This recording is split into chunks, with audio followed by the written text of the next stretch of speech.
Hello, welcome to the EagleSix Airsoft video. We're going to be testing this TM MK18, which has the CTR Stock model on there in the grey colour, so as requested by the customer. So hopefully that's all alright. We've done TM Cobalt Motor, Gate Titan Advanced, obviously Magpul stock and butt pad, FPS Piston and Cylinder, Laylax Trigger Pin to go onto the side here, custom Laylax Trigger, Prometheus gears, cylinder head, our hot patch, Prometheus piston head, Tappet plate, Air Nozzle, Prometheus hot rubber, spring guide, selector plate, Tightbore barrel. We've got EagleSix gold contact bar at the back here, and EagleSix upgraded recoil spring, and obviously nub to go with that R hot patch, and EagleSix M90 spring.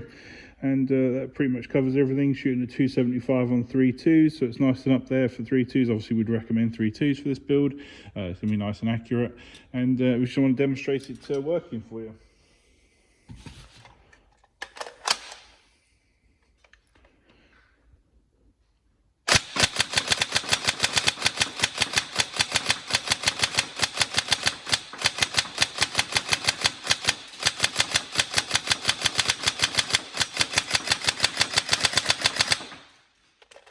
So obviously trigger response is nice and quick.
There we go, all tested, working. Any problems, let us know, but hopefully you enjoy the build. It's a lovely looking gun, and we hope you have fun. Thank you.